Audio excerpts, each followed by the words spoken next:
Assalamualaikum warahmatullahi wabarakatuh. Kembali lagi di channel Nasihat Kehidupan Misteri. Pada video kali ini saya akan membahas tentang Nyi Roro Kidul, penjaga harta Nabi Sulaiman. Di masa lalu, hiduplah seorang putri cantik jelita yang bernama Dewi Kadita. Dewi Kadita dikenang sebagai wanita yang berparas sangat cantik. Kecantikannya banyak yang memuji, dan kabar kecantikan parasnya menyebar hingga ke setiap pelosok kerajaan Pajajaran. Ia adalah anak dari Raja Mundingwangi dari kerajaan Pajajaran. Meskipun memiliki anak yang berparas cantik, namun beliau masih selalu bersedih karena Raja Mundingwangi ternyata sangat mendambakan anak laki-laki untuk menjadikannya menjadi seorang raja kelak. Karena persoalan inilah sang raja memutuskan untuk menikah kembali dengan Dewi Mutiara. Lalu dari pernikahannya dengan Dewi Mutiara, beliau dikaruniai anak laki-laki sebagaimana beliau dambakan selama ini. Singkat cerita, Dewi Kadita yang cantik kini diteluh oleh Dewi Mutiara, ibu tirinya. Melalui bantuan dukun, hingga tubuh Dewi Kadita yang mulus menjadi gatal-gatal dan penuh bisul. Wajahnya yang cantik pun kini berubah menjadi kudisan dan bernanah. Semuanya itu dilakukan Dewi Mutiara agar putranya kelak bisa menjadi raja di kerajaan Pajajaran. Dengan menyingkirkan Dewi Kadita, maka semua rencana itu bisa menjadi kenyataan. Dengan tubuh penuh bisul dan bernanah, Dewi Kadita diasingkan dari istana atas perintah Dewi Mutiara. Saat diasingkan karena penyakit anehnya, Dewi Kadita berjalan-jalan tidak tentu arah. Ia dihina, diejek, dan dijauhi ketika berjumpa dengan banyak orang karena bau busuk di tubuhnya. Ia terus-menerus menghindar dari keramaian, berjalan jauh hingga ia tersesat di sebuah pantai yang sepi, menepi di situ dengan segala kepedihannya. Dewi Kadita pun berniat untuk bunuh diri dengan cara menceburkan dirinya ke laut. Lalu sewaktu ingin menceburkan diri ke laut, tiba-tiba muncul sesosok berjubah putih. Siapakah sosok berjubah putih tersebut? Ternyata beliau adalah Nabi Khidir alaihissalam. Dengan suara yang lantang ditegurlah dan dimarahilah Dewi Kadita oleh Nabi Khidir dengan mengingatkan bahwa sebagai manusia yang melakukan tindakan bunuh diri adalah dosa besar dan tidak diampuni oleh Allah, dan jaminannya adalah neraka. Sambil menangis, Dewi Kadita kemudian berkata, "Lalu apa yang harus dilakukan untuk menutupi aib itu?"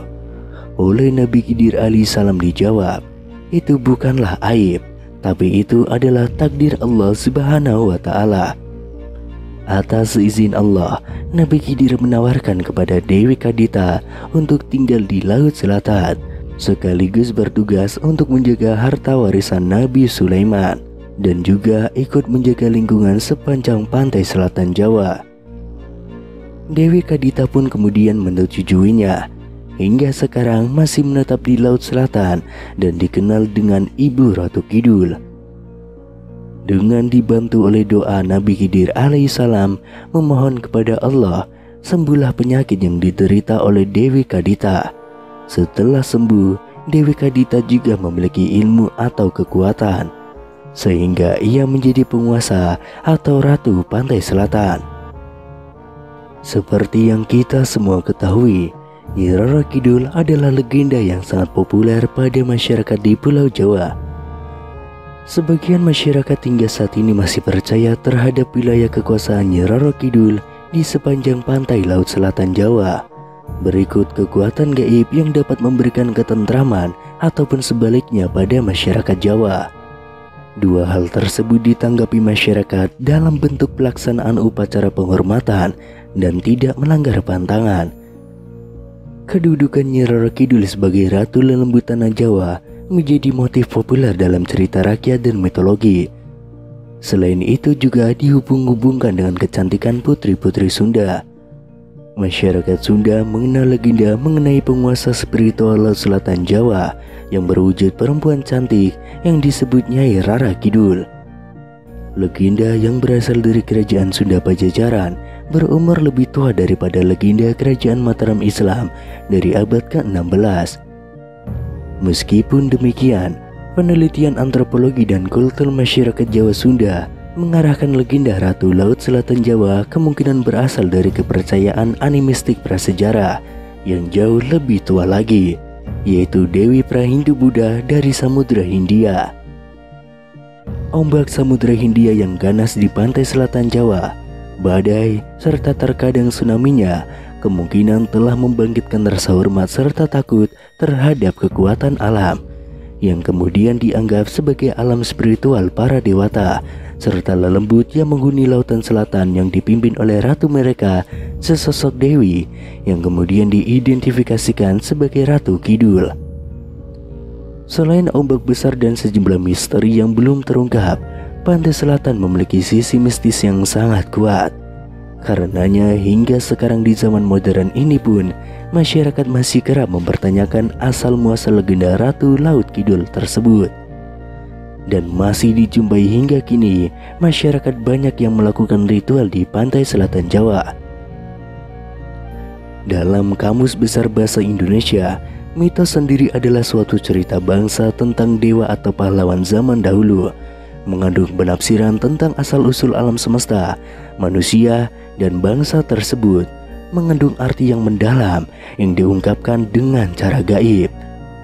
Sebuah artikel Lembaga Ilmu Pengetahuan Indonesia menyebutkan, masyarakat sebetulnya mempunyai pengetahuan berbasis kearifan lokal dalam bentuk mitos dan dongeng untuk menyikapi terjadinya bencana.